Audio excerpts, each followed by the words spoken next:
Allez, on va démarrer un questionnaire sur les formes quadratiques à l'agrégation. Ça concernera particulièrement l'agrégation interne, mais ceux de l'agrégation externe peuvent être concernés, hein, ils peuvent se sentir concernés. Il peut y avoir des questions qui peuvent aussi les perturber tout de même. Ok, on va commencer. Alors, donner trois exemples de formes bilinéaires symétriques, un en termes de coordonnées, un sur un espace de fonction continue, un sur un espace de matrice carrée. Bon, voilà, donc je vous conseille à chaque fois, hein, vous pouvez stopper, essayer de le faire par vous-même, et puis ensuite, il y a la solution. Alors, là je dis une solution parce que bon, voilà, c'est juste des exemples. Alors, b de xy, alors xy sont dans k puissance n, et c'est la somme des aij, xi, yj. Alors pour que ce soit bilinéaire, voilà, symétrique, alors déjà bilinéaire, c'est linéaire en x, puisqu'il suffit, quand on est en termes de coordonnées, de prouver que c'est homogène de degré 1. Donc là, c'est bien homogène de degré 1 en x et homogène de degré 1 en y. Voilà. Et maintenant, pour la symétrie, il faut que AIJ soit égal à AJI pour être sûr d'avoir quelque chose de symétrique. Ensuite, sur des espaces de fonctions continues, on peut le faire. Alors, on peut le faire avec des évaluations, hein. Là, je le fais avec des intégrales, somme de 0 à 1 de f de t, g de t, dt. Et là, pour un espace de matrice carrée, ben, la trace de AB. Alors, effectivement, c'est symétrique. Là, c'est un petit peu plus délicat, mais c'est parce qu'on montre que trace de AB est égale à trace de BA. Mais pareil, c'est linéaire en A, parce que la multiplication à droite par B est linéaire en A, et que la trace est une forme linéaire sur les matrices. Voilà. Et pareil pour B. Et c'est symétrique. Voilà.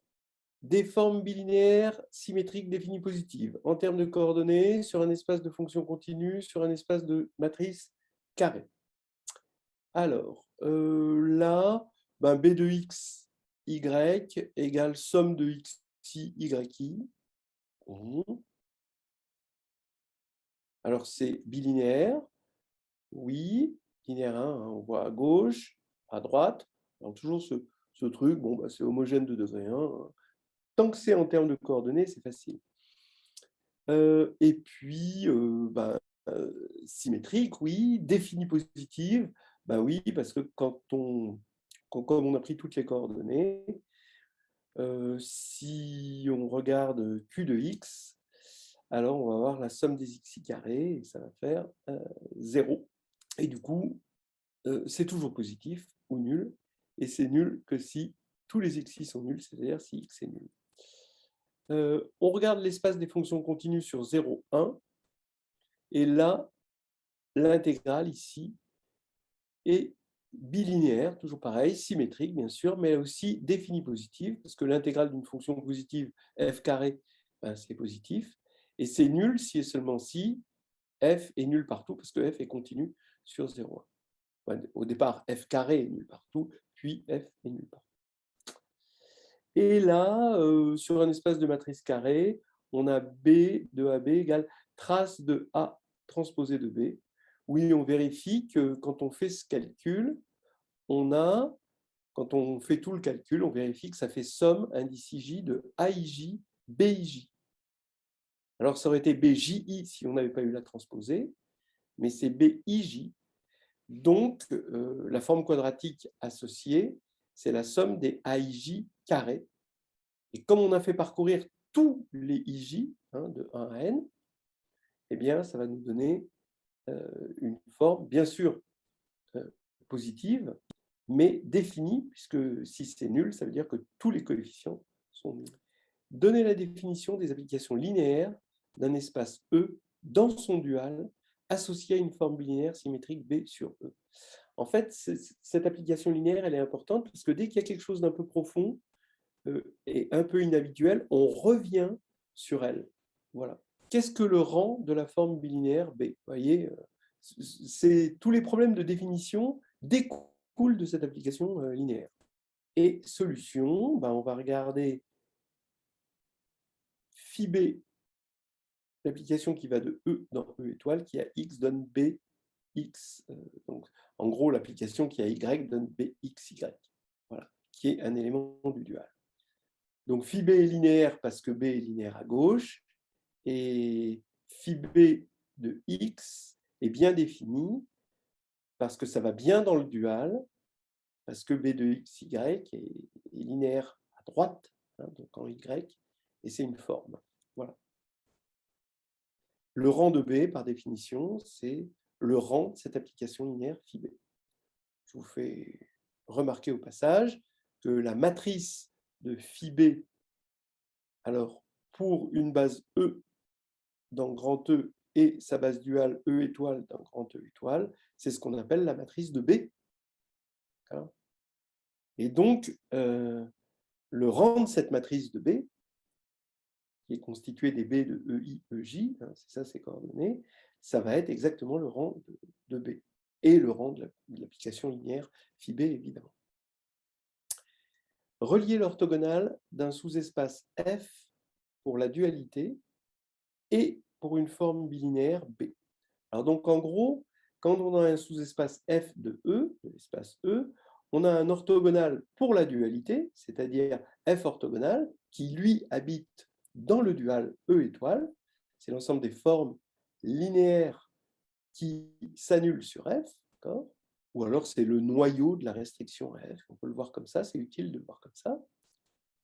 Donc ça, c'est un orthogonal, on va dire, canonique, qui dépend de rien, finalement, que du sous-espace F. Et l'orthogonale du sous-espace F pour une forme linéaire B, c'est-à-dire l'ensemble des x tels que B de xy égale 0, quel que soit y dans F, et les x sont dans E cette fois-ci. Donc il y en a un qui habite dans E, le dernier là, et le premier qui habite dans E étoile, le dual. Que peut-on en déduire sur la dimension de l'orthogonale de F pour B si B est non dégénéré?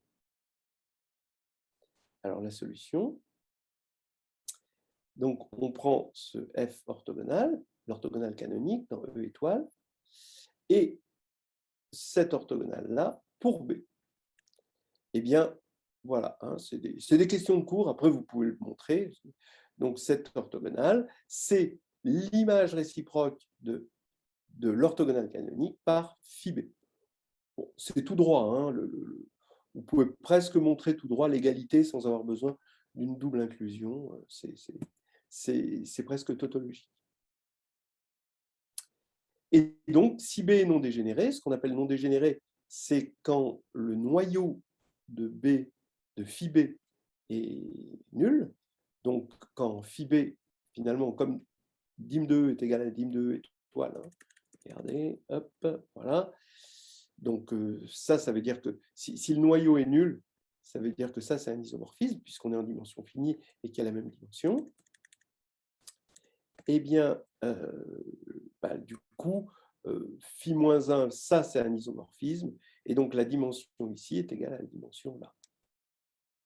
Mais on sait, c'est facile, en regardant, comme je vous ai dit, comme étant le noyau de la restriction allant de E étoile dans F étoile, eh bien, ce qui est surjective, c'est facile d'avoir la dimension de ça. C'est la codimension de F. Et donc, si B est non dégénéré, la dimension ici, c'est la codimension de F dans E. Que peut-on dire de l'orthogonale d'un sous-espace pour une forme B? Alors, a priori, ce qu'on peut dire, c'est que F est inclus dans l'orthogonale de l'orthogonale. C'est-à-dire que, évidemment, hein, si X est dans F, alors il est orthogonal à tous ces éléments qui sont orthogonaux à F. C'est une lapalissade. D'autant plus que B, attention, est symétrique. Hein. Maintenant, si B est non dégénéré, il y a égalité des dimensions, parce que ça, d'après ce qu'on a dit, c'est la codimension de F comme dimension. Hein. Donc, ça veut dire que c'est la dimension de F, et donc, il y a égalité des dimensions, et donc, il y a égalité tout court. Donc, on peut dire, si B est non dégénéré, qu'on a égalité. Mais si B est dégénéré, vous voyez que non. Alors, par exemple, si F égale 0, bien l'orthogonal, c'est tout, c'est tout E. Tout E est orthogonal pour la forme de B à 0, hein, par linéarité. Et maintenant, l'orthogonale de E, bah, par définition, c'est le noyau. Donc, vous avez le noyau. Donc, vous étiez parti de 0, vous avez fait l'orthogonale de l'orthogonale et vous êtes tombé sur le noyau. Bon. Alors, en général, hein, on peut montrer que l'orthogonale de l'orthogonale, c'est f plus KRB. Ça ne sert pas beaucoup, je ne l'ai jamais vu vraiment, ni dans un problème d'agrég, d'épreuve, ni vraiment, peut-être que pour l'oral, ce serait bien de le savoir. La matrice symétrique diag de AB, donc on a une matrice symétrique qui est diagonale, donc elle est de 2, hein, A, 0, 0, B, est-elle congruente à diag de BA? La matrice, ici, 3, moins 5, 2, alors c'est que des matrices diagonales, est-elle congruente sur R, cette fois-ci, à 1, moins 1, moins 1? Est-ce qu'elle est congruente à 1, 1, 1? Et sur C. Voilà. Solution. Alors, bah oui, 1, c'est oui, bien sûr. Elle est congruente à... Alors, ça, c'est bien de le voir, non pas avec des matrices de passage, encore que là, la matrice de passage, c'est facile, c'est la matrice 0, 1, 1, 0. Mais c'est mieux de le voir, la congruence, en termes de coordonnées. Hein, d'accord? Vous faites le changement de variable grand X, grand Y égale petit x, petit y, ce qui revient à faire la matrice de passage 0, 1, 0. Mais ici, vous avez ax2 plus by2, bah forcément, ça fait bx2, grand x2, plus a, grand y2. Et donc, dans cette nouvelle base, d'accord, vous voyez que ce changement de base, il est linéaire, c'est un automorphisme. Hein. XY donne YX, c'est un automorphisme. Donc, on a bien un changement de base. Et ici, dans les nouvelles coordonnées, on va avoir comme matrice BA. Matrice diagonale, il n'y a que des éléments diagonaux. Parce qu'il n'y a que des carrés. Alors maintenant, est-ce que la matrice diagonale ici, 3, moins 5, moins 2, sur R est congruente à 1, moins 1, moins 1? Donc, ben oui, d'accord. En fait, c'est juste les signes qui comptent, puisque, regardez, on va faire le changement de coordonnées x, y, z égale racine de 3x, racine de 5y, racine de 2z. Donc, vous voyez bien que quand on va écrire, quand on va exprimer q de x, y, z comme 3x2 moins 5y2 moins 2z2, dans les nouvelles coordonnées, ça va être juste grand x2 moins grand y2 moins z2. Et donc, ça va, dans les nouvelles coordonnées, on va avoir la diagonale 1, moins 1, moins 1, et ça va être congruent. Alors là, ça permet d'avoir la signature, évidemment. Alors, à 1, 1, 1, ben non, parce que la signature, ça signe la classe de congruence. Et elle ne peut pas à la fois être de signature 1, 2 et de signature 3, 0. Voilà. D, ben oui, sur C, parce que maintenant, sur C, si le corps de base c'est C, il suffit de poser x, y, z égale la racine de 3x, i racine de 5y et i racine de 2y, ce qui nous permet de rentrer en quelque sorte le moins 1 dans le carré. Tout à l'heure, on a pu rentrer 3 dans le carré, moins 5, ben dans le carré, il ne pouvait pas rentrer, mais 5 pouvait rentrer dans le carré. D'accord? On avait moins 5y2, 5 rentrait dans le carré, mais moins, il est obligé de rester à la porte du carré. Alors que là, on peut rentrer le moins, et on a un i. Ah, là, il faut mettre un z. Oups, pardon. My bad. À quoi sert l'algorithme de Gauss? Peut-il décrire le rang, la signature? Peut-il voir l'orthogonalisation simultanée quand E est muni d'une structure euclidienne? Peut-il voir les valeurs propres? Voilà. Donc, solution. Alors, l'algorithme de Gauss sert à décomposer une forme quadratique en combinaison de carrés de forme linéaire indépendante. Tout est dans le mot indépendante. D'accord? Forme linéaire, oui, c'est-à-dire c'est des combinaisons a priori la forme quadratique, elle est écrite en fonction de formes linéaires, indépendantes, mais pas de carrés. C'est-à-dire il y a des termes non diagonaux. C'est-à-dire qu'il y a des XY, si vous voulez. Et justement, il faut remplacer des XY par des n'importe quoi, pourvu qu'il n'y ait que des carrés, et des carrés de choses de degré 1, homogènes. Voilà, et indépendants. Et ça revient à construire une nouvelle base, c'est-à-dire que ce qui nous arrive, ce n'est pas une base de E au départ. L'algorithme de Gauss va nous imposer une base dans le dual, d'accord? Au moins une partie libre qu'on peut compléter en une base dans le dual. Et ensuite, libre à nous de prendre l'antédual de cette base. Et là, à ce moment-là, on n'a plus qu'une somme de carrés, ce qui fait que ça revient à diagonaliser la matrice de la forme quadratique. Mais attention, on met ça entre guillemets, diagonaliser, parce que la diagonale dépend très fortement du procédé et dépend nettement moins de la classe de congruence. Alors que quand on disait diagonaliser pour la conjugaison des matrices, là, on avait des valeurs propres, en quelque sorte. Alors, le nombre de formes linéaires indépendantes obtenues par l'algorithme de Gauss, c'est le rang. Puisque, finalement, la matrice qu'on va trouver dans la nouvelle base, une fois qu'on a pris l'antédual de ces formes linéaires indépendantes, eh bien, elle va être diagonale et le nombre d'éléments non nuls seront les formes linéaires, le nombre de formes linéaires indépendantes obtenues. Donc, c'est ça. Quand on a une matrice diagonale, forcément, son rang, c'est le nombre d'éléments non nuls dans la diagonale. Et le signe des coefficients, dans le cas réel, donne la signature. C'est bien connu.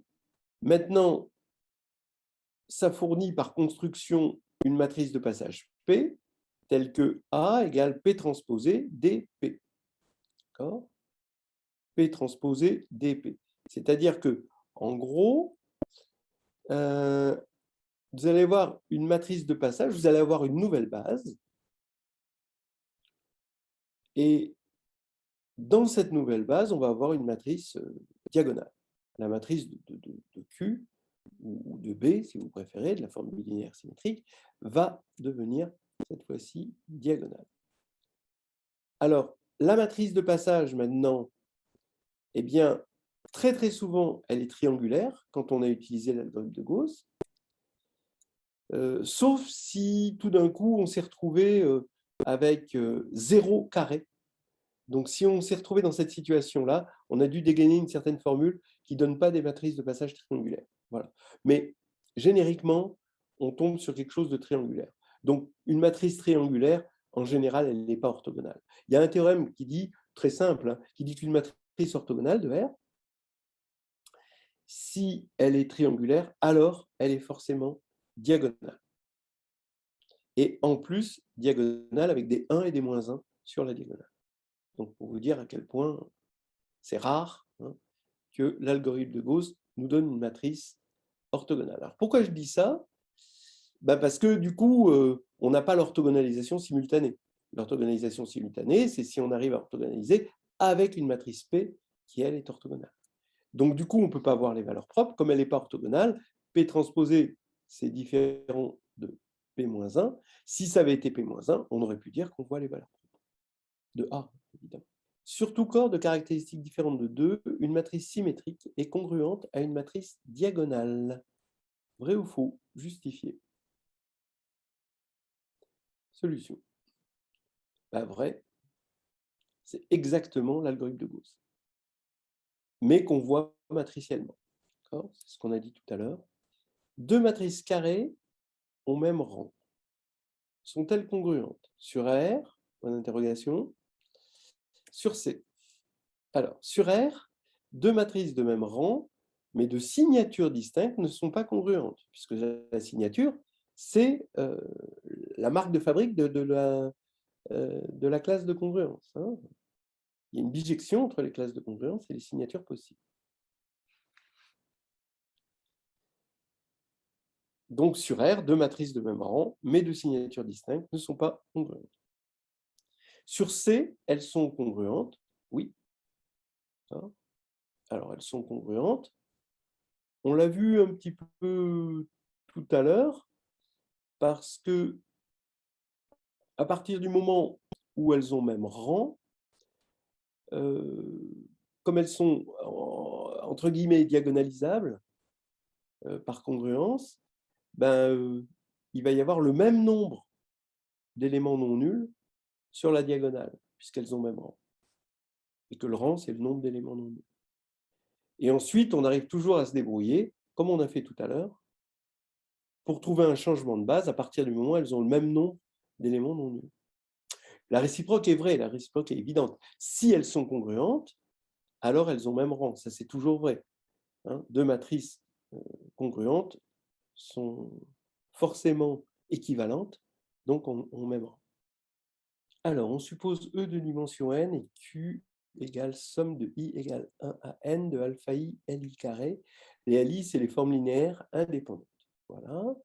Donner une base de E dans laquelle la matrice Q est diagonale.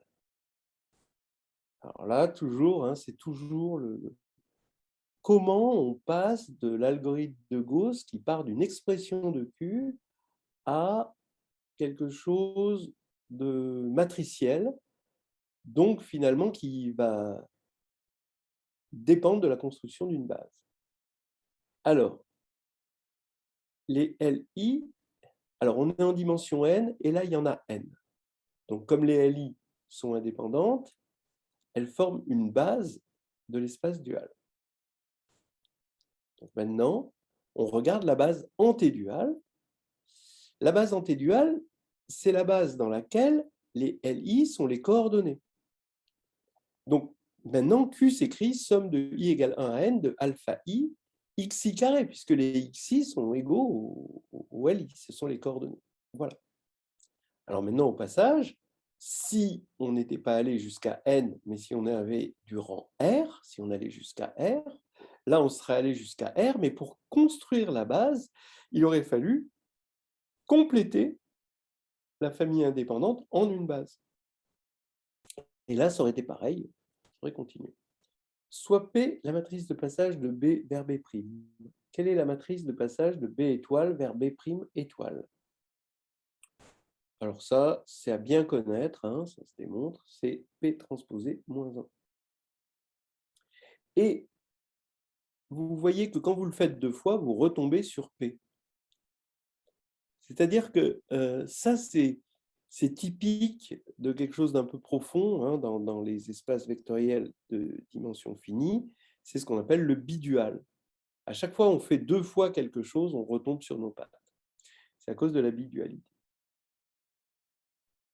On a aussi, donc, si on connaît une matrice de passage d'une base du dual vers une autre base du même dual, eh bien, on va avoir, donc, et si on appelle P la matrice de passage, la matrice de passage de l'antédual, le premier antédual vers le second antédual, ça va être encore P transposé moins 1.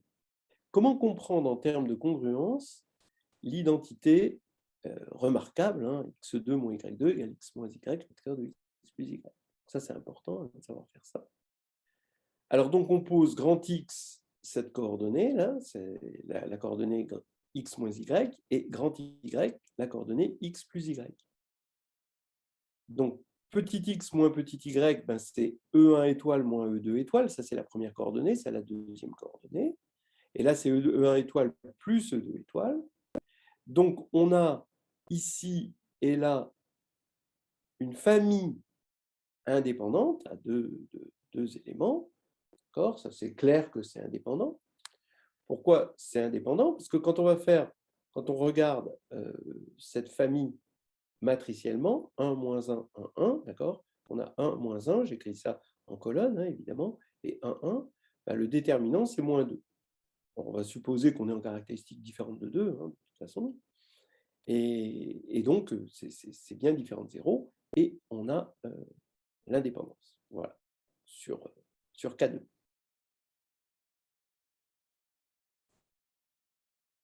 Alors maintenant, cette matrice de passage, c'est la matrice de passage de l'ancienne base du dual E1 étoile, E2 étoile, vers la nouvelle base, hein, ici, du dual, exprimée par grand X et grand Y.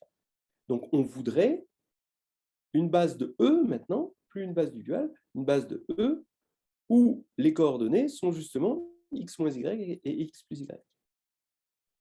Voilà. Et bien, on sait que l'antédual, la matrice de passage, pour cette nouvelle base, ça va être P transposé moins 1. Donc maintenant, donc dans l'ancienne base, donc la nouvelle base, on va l'appeler F, l'ancienne base E, la base canonique, et bien mat E de Q, la matrice de la forme quadratique Q, donc la forme quadratique qui est là, hein, x2 moins y2, d'accord. Quand on va faire le changement de base, eh bien, on va tomber sur mat F de Q, forcément. Et le changement de base, on sait que c'est Q transposé fois la matrice de E de Q, fois Q, mais cette fois-ci, Q, c'est P transposé moins 1. Donc, ça fait cette égalité. Maintenant, on va vérifier. Alors, je passe P de l'autre côté. Ici, je passe P-1 de l'autre côté, ça devient P. Ici, je passe de l'autre côté, ça fait P transposé. Sur le transposé, il est en train de se balader, là. Et donc, dans l'ancienne base, ici, ça s'écrivait 1 moins 1, c'est diagonal. Et là, ça devient antidiagonal, hein, d'accord. Ici, attention, il faut diviser par 2. Hein. Donc, on a xy, dans la nouvelle base. Les coordonnées, c'est xy. Et donc, ça fait 0, 1,5, 1,5, 0. Voilà. Et vous pouvez vérifier la formule hein, en posant P égale 1 moins 1, 1, 1, comme ça. Vous vérifiez cette formule. En fait, cette formule, c'est la version matricielle de l'identité remarquable qu'on connaît depuis peut-être la troisième. On suppose E de dimension 3 sur R. Décrire l'ensemble des solutions de Q de X égale 1 dans une base bien choisie. On fera des cas selon la signature de Q. Donc voilà une grande histoire. Hein. Alors, la signature 3, 0. Ça veut dire qu'on peut trouver une base telle que l'équation, c'est x2 moins plus y2 plus z2 égale 1. Bien sûr. C'est, bon, alors si on met une structure euclidienne, là, tout d'un coup, eh bien, c'est ce qu'on appelle la sphère. Maintenant, la signature de 1. On peut trouver une base telle que l'équation devient x2 plus y2 moins z2 égale 1. Ah oui, pareil. Donc, ça a quelle tête? Vous pouvez vérifier que ça a une tête de ce qu'on appelle un hyperboloïde à une nappe. C'est connexe, en quelque sorte. C'est-à-dire que quand vous coupez par des plans z égale constante, donc z égale k, ça vous fait x2 plus y2 égale 1 plus k2. 1 plus k2, c'est toujours positif. Donc vous aurez toujours quelque chose, vous aurez toujours des cercles. Vous allez avoir des cercles comme ça qui font comme ça. D'accord ? Il faut imaginer un corset. C'est donc l'hyperboloïde à une nappe. S égale 1, 2 de signature. Donc ça veut dire qu'on va trouver, ici on va avoir x2 plus y2 égale moins z2 égale moins 1. Oui.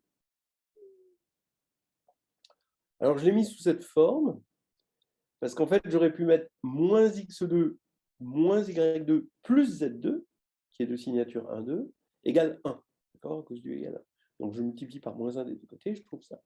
Donc ça, c'est l'hyperboloïde à deux nappes, parce qu'en fait, quand on va couper par z égale k, eh bien ça va nous faire x2 plus y2 égale k2 moins 1. Donc, tant que k est compris entre moins 1 et 1, il n'y a pas de solution. Donc, ça va faire, cette fois-ci, c'est comme si on avait tellement serré le corset hein, qui se découpe en deux parties, comme ceci, deux espèces de... un bol, et puis un bol symétrique de l'autre côté. C'est ce qu'on appelle l'hyperboloïde à deux nappes. Alors, si maintenant on a 0 et k, bon, alors là, c'est facile, on va avoir du x2 plus y2 plus z2 égale moins 1. parce qu'on n'aura que des moins. Par exemple, pour k égale 3, on n'aura que des moins, donc on multiplie par moins 1 des deux côtés, et donc ça fait ça égale moins 1. Et là, ce n'est pas possible. Donc on a l'ensemble vide, et pareil pour les autres cas.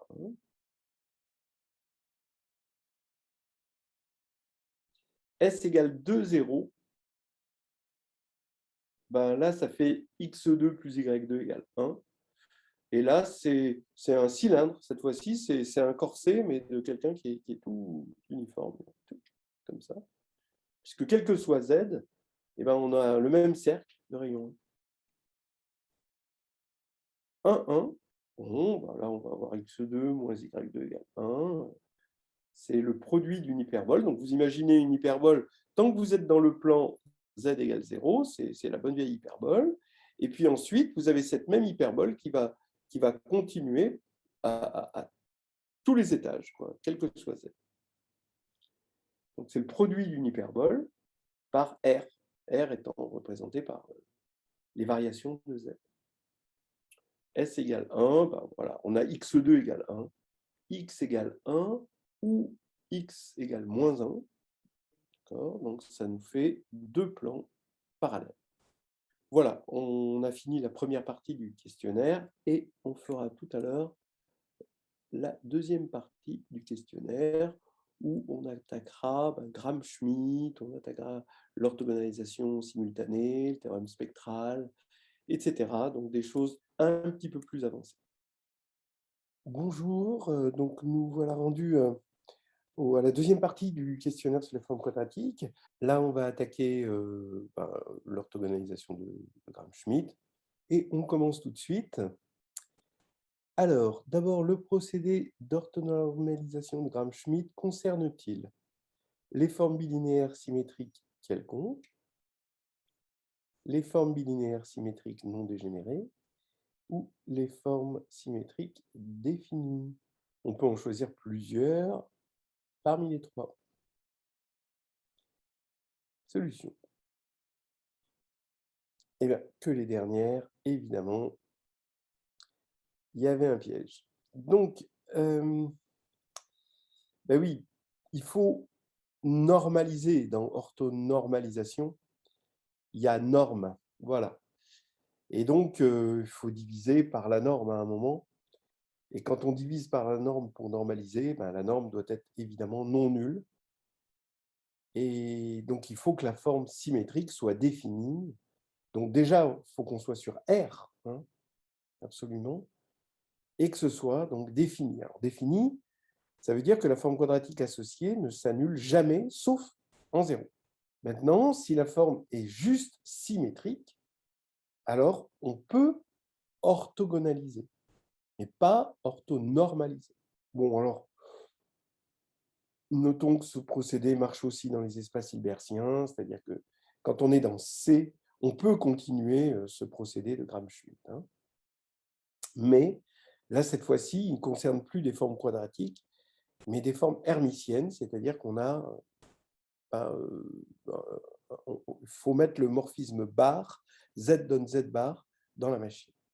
Voilà. Soit S une matrice symétrique définie positive.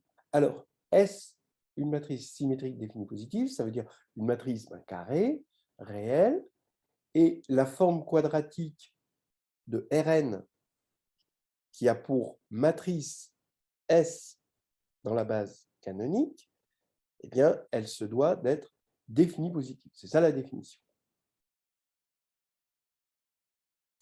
Comment interpréter par une inégalité matricielle l'orthogonalisation de Gram-Schmidt de la forme quadratique Q de Rn de matrice S? Voilà, ce qu'on demande ici, c'est de regarder Gram-Schmidt matriciellement. C'est-à-dire qu'il va y avoir une matrice de passage, évidemment, puisqu'il y a une ancienne base et une nouvelle base, tout en gardant la même forme quadratique. Solution. Donc, il va y avoir une matrice de passage qui est triangulaire supérieure. Ça, c'est dans la construction de Gram-Schmidt, qu'on va appeler P.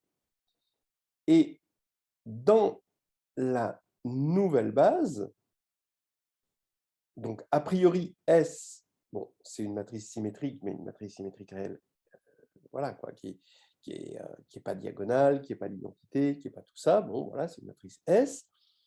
Et elle, elle va représenter cette forme quadratique. Et maintenant, dans la nouvelle base, eh bien, la forme quadratique va être orthonormalisée par la nouvelle base, c'est-à-dire que la nouvelle matrice, c'est l'identité. L'identité représente parfaitement l'orthonormalisation d'une base. Et donc, ça veut dire que P transposé SP est égal à IN. Donc maintenant, on peut le dire autrement aussi. Si je pose Q égale P moins 1, eh bien, ça veut dire qu'on va avoir une matrice triangulaire supérieure inversible Q, parce que l'inverse d'une matrice triangulaire supérieure reste triangulaire supérieure, est telle que S égale Q transposé Q. Donc déjà, on voit déjà quelque chose de théorique intéressant, hein, que Gram-Schmidt implique que toute matrice symétrique définie positive peut se décomposer. On a une décomposition. Et d'ailleurs, ce n'est pas difficile de voir qu'on a, avec certaines hypothèses supplémentaires, une unicité. En Q transposé Q, où Q est une matrice triangulaire supérieure. Soit E une base de Rn. F, la base orthonormée obtenue à partir de E par le procédé d'orthogonalisation de Gram-Schmidt. Alors, poser A reste Q, la matrice de la base E, F, d'accord? Donc A, ça va être la matrice constituée des vecteurs de E en colonne, dans la base canonique, évidemment, et Q, la matrice de la base F en colonne, dans la base canonique. Voilà. Alors, écrire une égalité matricielle qui relie A et Q. Alors, évidemment, cette égalité matricielle implique aussi la matrice de passage P, hein, dont on a parlé tout à l'heure, c'est-à-dire la matrice de passage de la base E à la base F. Solution. Donc, on prend P, hein, cette matrice de passage, et ben, c'est tout simplement AP égale Q. C'est exactement ce qui exprime que si on écrit A en colonne, eh bien, on va avoir, en multipliant par P, on va avoir une combinaison linéaire. La nouvelle base, c'est une combinaison linéaire des colonnes de A par les coefficients qui sont en colonne dans P.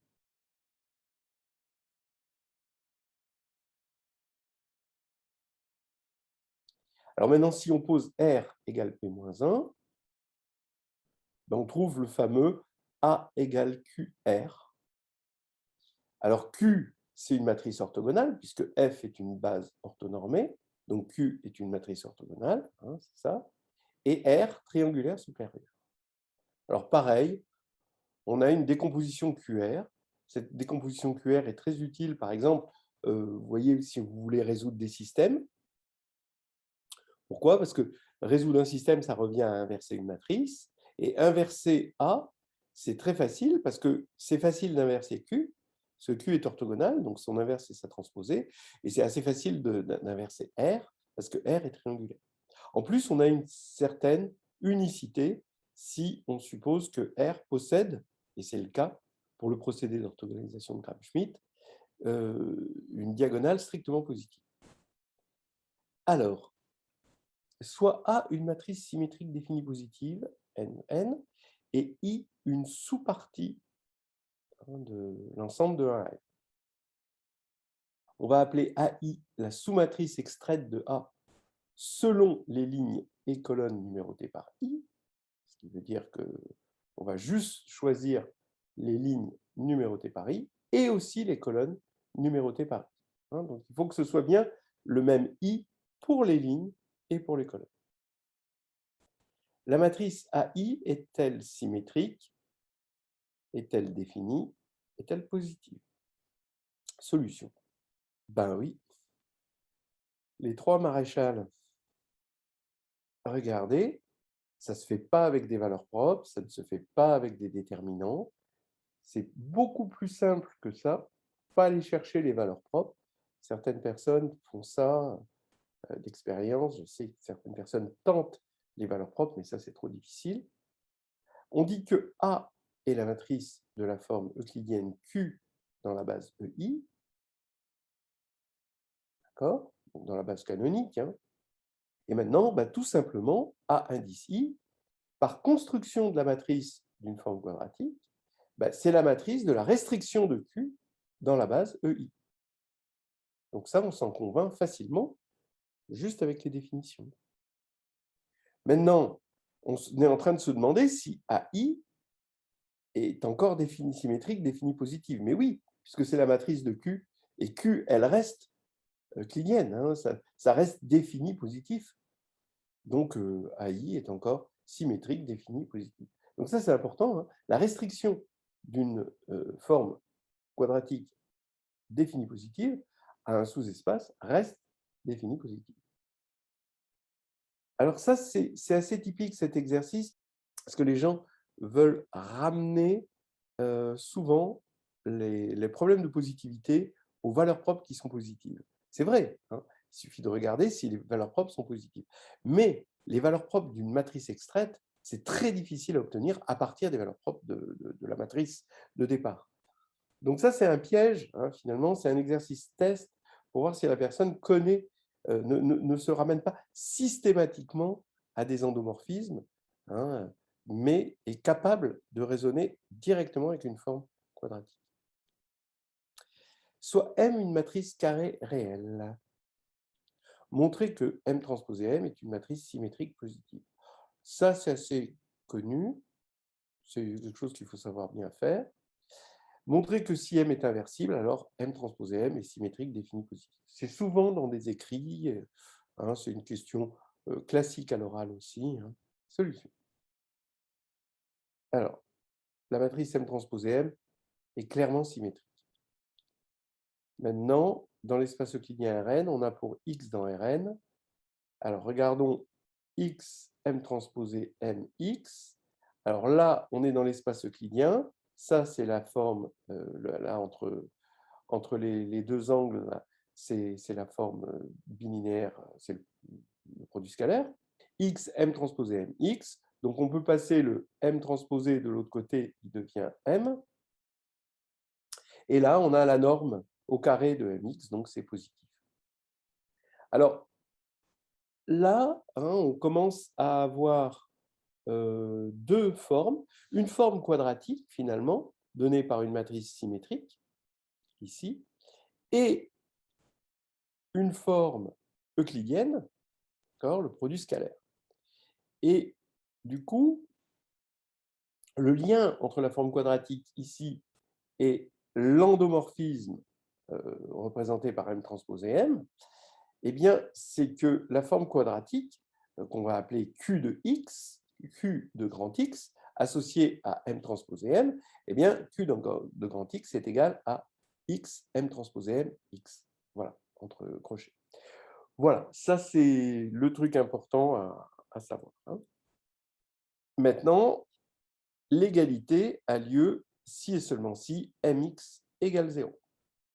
Donc là, on a démontré que c'était symétrique positive, mais maintenant, ce n'est pas encore défini positive parce qu'on a l'égalité, puisque ça, c'est la forme quadratique, on a dit, si et seulement si M de x égale 0. Hein, parce que là, on a un produit scalaire. Maintenant, si M est inversible, Mx égale 0 implique bien x égale 0. Donc voilà.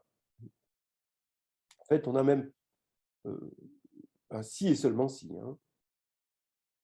C'est-à-dire, si c'est symétrique défini positif, alors elle est inversible forcément, sinon on aurait un noyau. Soit S une matrice symétrique réelle. Montrer que si U et V dans Rn sont deux vecteurs propres de valeurs propres respectives distinctes lambda et mu, bon, pour S évidemment, alors U et V sont orthogonaux pour la forme euclidienne canonique de Rn. Donc, encore un classique qu'il faut savoir faire, mais attention, il ne faut pas utiliser le théorème spectral. Parce que le théorème spectral, finalement, il le dit, entre autres, ça. Donc, si on vous pose la question explicitement, bon, on peut le dire avec le théorème, mais a priori, on veut voir si vous savez le démontrer. Et c'est quelque chose d'assez classique. Solution. Donc, regardez, hein, on démarre de lambda U fois V, hein, U scalaire V. Eh bien, c'est SUV, puisque SU, par définition, c'est lambda U. Et lambda, on peut le sortir. Maintenant, le S, on le passe de ce côté-là. Il devient S transposé. Mais la matrice S est symétrique. Donc, ça fait SV. Mais V est vecteur propre pour la valeur propre mu. Donc, ça fait mu V et je sors le mu ici. Et donc, maintenant, j'ai cette égalité lambda UV égale mu UV. Et sur lambda différent de mu. Et ça va impliquer que UV égale 0. Donc, ils sont bien orthogonaux. Voilà, pour la forme euclidienne canonique. C'est la forme euclidienne canonique qui nous permet de dire que quand on a S ici, on va avoir S transposé ici. Si on avait une autre forme, alors là, ce serait un peu plus compliqué. Il faudrait l'écrire avec la matrice de la forme. Soit A une matrice symétrique définie positive et B une matrice symétrique. Montrer qu'il existe une matrice P telle que A égale P transposé P et B égale P transposé DP avec des diagonales. Alors, tout à l'heure, avec Gram-Schmidt, on avait vu que ça existait. Donc ça, c'était l'orthonormalisation de Gram-Schmidt. On avait même P ici, qu'on pouvait se permettre de prendre triangulaire supérieur avec des positifs sur la diagonale. Mais là, c'est autre chose. Il faut montrer qu'il existe une matrice, bon, P inversible a priori, hein, avec A égale P transposé P et B égale P transposé DP avec des diagonales. Donc évidemment, hein, là, on peut se servir des théorèmes du cours, hein, cette fois-ci.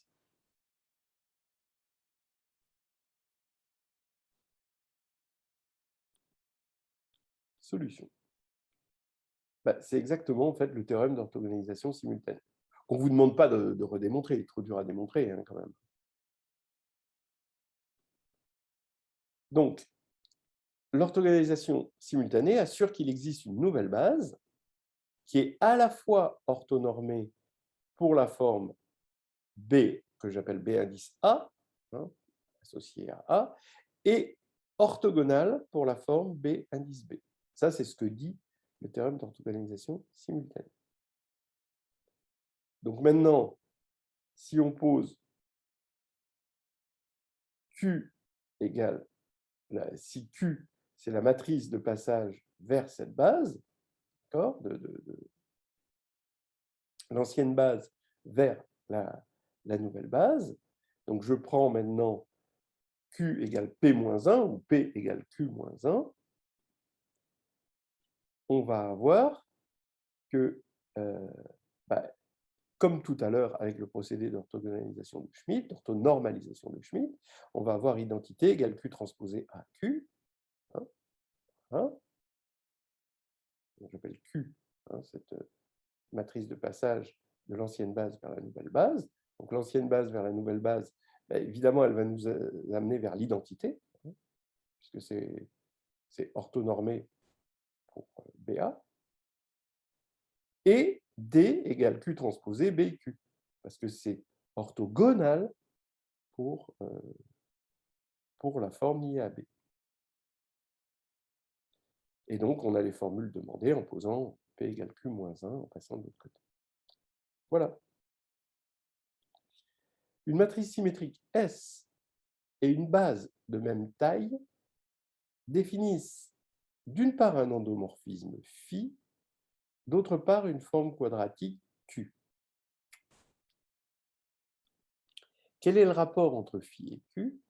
Quel est le rapport entre le noyau de l'endomorphisme phi et le noyau de la forme quadratique Q? Alors, il nous faut une formule entre phi et q, c'est une question de cours, hein, comme d'habitude. Et on a défini, on sait ce que c'est que le noyau d'un endomorphisme, évidemment. Le noyau d'une forme quadratique, eh bien, c'est le noyau de l'application linéaire de E vers E étoile, hein, associé à la forme polaire B de Q. Maintenant, comment on peut relier les solutions? Alors, on peut l'écrire comme ça, hein, x transposé Sx, c'est x transposé de Sx, c'est de l'associativité, évidemment. Et ça veut dire, donc là, x transposé Sx, ben, c'est Q de U. Si U est représenté dans la base par la colonne X. Et là, ça, c'est, on sait que X transposé Y, ben, c'est le crochet UV, où U, c'est X et V, c'est représenté par Y. Donc là, on a X transposé fois phi de U, parce que phi de U est représenté évidemment, hein, par Sx. Voilà. Ça, c'est à bien connaître. Et on va faire une petite pause avant d'attaquer la troisième partie. Soit F un endomorphisme de E euclidien et F, grand F, un sous-espace stable par petit f. Est-ce que F orthogonal est stable par petit f? Pouvez-vous donner des exemples où cela est vrai? Ce qui invalide un petit peu la première question. Quelles en sont les conséquences? Alors, solution.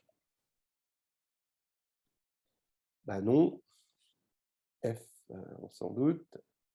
En fait, F orthogonal est stable non pas par petit f, mais par l'adjoint. Alors, pourquoi? Ben parce que, voilà, hein, on va prendre y dans f et x dans f orthogonal. Voilà. Et ce qu'on veut montrer, c'est que f étoile de x est encore dans f orthogonal. C'est-à-dire que f étoile de x, scalaire y, est égal à 0. Mais là, on écrit f étoile de x, y. Par définition, c'est x, f, ah, attention, ce n'est pas f de x, c'est f de y ici, une typo. Maintenant, comme y est dans grand F et petit f stabilise grand F, ben, petit f de y, c'est y ici, appartient à grand F. Donc, on a un élément de f orthogonal ici, on a un élément de f ici. Donc là, c'est fait pour faire 0. Donc, on voit bien que quel que soit y, ben, f étoile de x, y est égal à 0, quel que soit y dans grand F. Donc, f étoile de x est bien dans f orthogonal. Voilà. Alors maintenant, des exemples de petit f où cela est vrai, ben, c'est si, par exemple, f étoile égale f, bien sûr, mais pas que. Alors, si f est symétrique, parce qu'on a f étoile égale f, mais si f est anti-symétrique, parce que f étoile égale moins f, alors vous voyez que f étoile étoile, ça fait, on retombe sur f par définition. Donc, des valeurs propres de l'endomorphisme étoile, ça peut être que 1 et moins 1, parce que étoile est involutif. Donc, il n'y aura que des symétriques et des antisymétriques, mais il n'y aura pas des cas symétriques, en quelque sorte. Il n'y aura pas de cas, par exemple, il n'y aura pas d'application telle que... il n'y aura pas d'endomorphisme tel que f étoile égale lambda f ou égale 2f, par exemple. Alors maintenant, il y a aussi si f est orthogonal, parce que f étoile, quand c'est orthogonal, c'est égal à f moins 1. Et donc, oui, si f étoile laisse fixe f orthogonal, bah, f moins 1, du coup, laisse fixe f orthogonal, c'est évident, puisqu'on a égalité. Et donc, f laisse fixe f orthogonal, parce que f est inversible. Si f est inversible et laisse fixe un sous-espace, ben son inverse laisse fixe le sous-espace aussi. Alors, toutes ces choses sont fondamentales quand on va vouloir faire des récurrences sur la dimension et qu'on veut diagonaliser f par récurrence. Alors, Q est non dégénéré sur E et F un sous-espace. Est-ce que Q restreint à F, donc la forme quadratique, hein, qui était au départ non dégénérée, restreint à F, reste non dégénéré? À quelles conditions sur l'espace grand F a-t-on que F et F orthogonal est en somme directe? F orthogonal, là, c'est orthogonal indice B, en quelque sorte. C'est l'orthogonal pour la forme quadratique du Q. Alors, solution. Donc, le noyau de la forme quadratique restreinte à F, je vous rappelle que c'est F inter F orthogonal. Parce que c'est l'ensemble des X qui sont dans F, forcément, et tel que quel que soit Y, B de XY égale 0, quel que soit Y dans F. Donc, c'est exactement ce qu'on appelle le noyau, ici, de la forme restreinte. Donc, ça veut dire que ce noyau, il peut être dégénéré. Parce que ça peut être non nul. Par exemple, si f, c'est la droite engendrée par un vecteur u tel que q de u égale 0.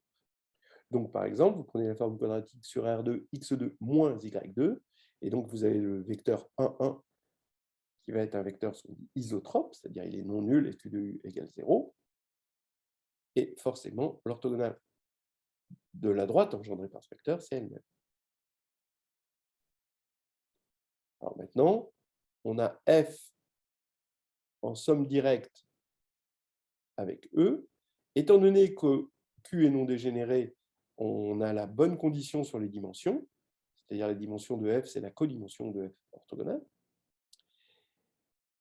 Donc maintenant, la somme directe est là, si et seulement si l'intersection est nulle, c'est-à-dire si et seulement si la résection de la forme quadratique est non dégénérée.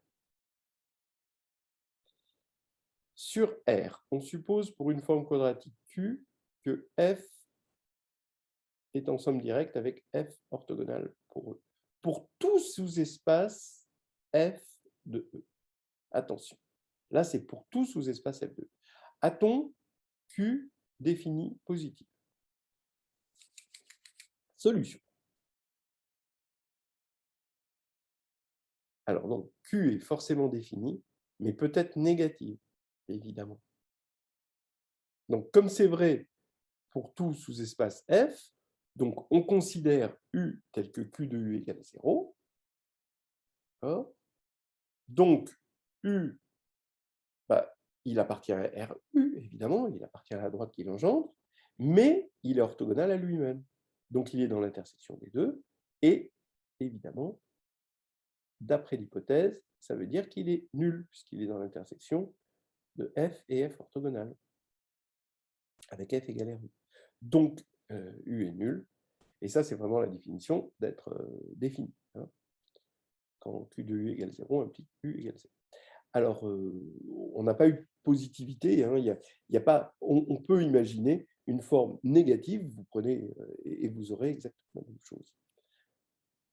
Alors, soit A, une matrice définie positive, X, une matrice colonne telle que X transposé X égale 1. Alors, AA, c'est une matrice symétrique, hein, définie positive, évidemment.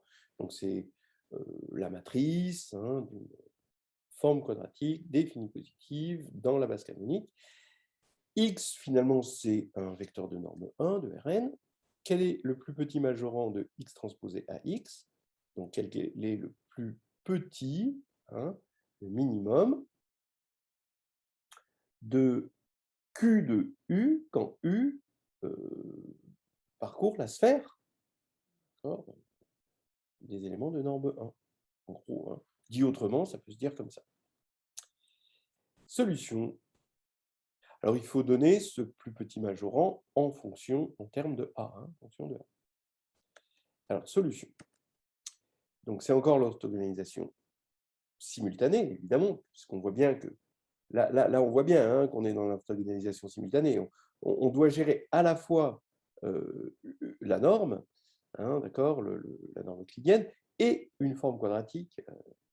Donc, il y a deux formes, une définie positive et une forme binaire symétrique quelconque. Alors, on a P qui est orthogonal pour la norme euclidienne et tel que A égale P transposé dP. Ça, on l'a vu. Donc maintenant, je pose Y égale Px, ce qui va nous donner, bon, alors là, le T il est tombé, ce qui va nous donner que Y est normé, puisque X est normé et P est orthogonal. On a Y transposé DY, qui va être maximal, parce que quand on va écrire Y transposé DY, ça va nous faire X transposé P transposé DPX, et donc X transposé AX. Voilà, donc ceci qui est censé être maximal. Mais là, c'est beaucoup plus facile à calculer parce que D est diagonale. Et ça, c'est égal à la somme des lambda I, YI carré. C'est la forme quadratique associée finalement à la matrice diagonale ici. Et on veut que ça soit maximal. Alors évidemment, c'est majoré. Hein. Donc, comme Y est un vecteur normé, évidemment, ça va être atteint, ce max, en gros par la compacité de la sphère, mais on peut aller plus loin. Hein. Ça va être atteint. D'abord, ça va être toujours inférieur au max des valeurs propres. Donc, supposons par exemple, c'est en lambda 1 que la valeur propre lambda i est maximale. Donc ça, ce sera inférieur à lambda 1 fois la somme des y carrés. Mais la somme des y carrés, ça fait 1, d'après ça. Donc c'est inférieur à lambda 1. Et c'est atteint en 1, 0, au vecteur 1, 0, 0, 0, 0, qui est bien normé, hein, qui va bien donner ici lambda 1. Voilà. Soit S une matrice symétrique réelle de taille n, PQ sa signature, et lambda I ses valeurs propres. Alors, réel, pourquoi les lambda I sont-ils réels, et que peut-on dire du signe des lambda I? Donc, l'orthogonalisation simultanée, c'est le théorème spectral aussi. C'est l'autre versant, hein, mais c'est équivalent, on passe de l'un à l'autre et de l'autre à l'un immédiatement. Prouve que S a un spectre réel. Donc ça, c'est vraiment le théorème spectral. Donc, les lambda I sont réels à cause du théorème spectral. Et la matrice symétrique,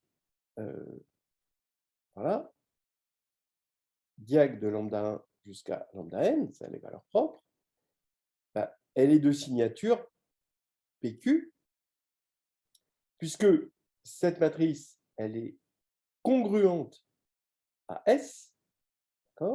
On a S qui est égal à P, si on l'appelle D, celle-là, S est égal à P fois D fois P moins 1. Mais P est orthogonal, donc S égale P, D, P transposé. Donc, elle est congruente à S, donc congruente à S, ça veut dire qu'elle est de signature PQ. Maintenant, on l'a vu dans la première partie, hein, quand on a une matrice diagonale, sa signature, c'est le nombre d'éléments positifs et le nombre d'éléments négatifs. Alors, strictement positif et strictement négatif. Voilà. Donc, le signe des lambda I, eh bien, il y a P valeurs propres qui sont strictement positives et Q valeurs propres qui sont strictement négatives. Alors, je vous rappelle, cette idée, hein, c'est toujours la même chose, c'est qu'il faut rentrer le lambda dans le x2, dans le carré, pour obtenir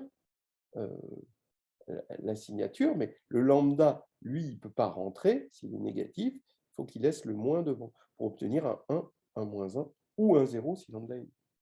Et donc, c'est toujours cette formule qui fait tout marcher. Soit A une matrice symétrique définie positive. Comment expliciter une racine carrée de A qui soit elle-même symétrique définie positive?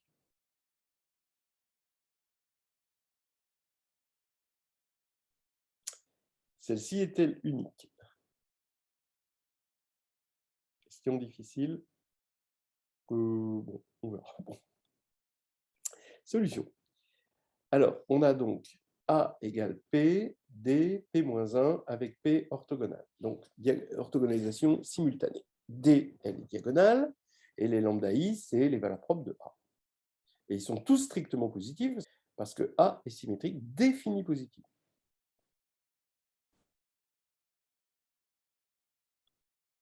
Si on prend delta et que l'on a vu que la signature donnait les signes du spectre. La signature, là, c'est N0. Si on prend delta égale racine, la diagonale des racines de lambda I, puisque les lambda I sont tous strictement positifs, et qu'on écrit B égale P delta P-1, alors on affirme que B est symétrique. Parce que B peut s'écrire aussi P delta P transposé. Je rappelle que P est orthogonal, donc P transposé est égal à P-1. Donc ça, c'est clairement symétrique, parce que quand on prend la transposée, on va obtenir P, delta transposé, P transposé, mais delta transposé, c'est delta, parce que delta est diagonale, donc symétrique. Donc maintenant, on affirme que B est définie positive, et là, c'est parce que toutes les racines qu'on a prises ici sont strictement positives. Donc les valeurs propres de B, c'est évidemment, d'après cette égalité, les racines de lambda I. Donc les valeurs propres de B sont strictement positives parce que c'est des racines carrées. Et donc c'est bien défini positif parce que sa signature, c'est le nombre de valeurs propres positives, donc c'est N.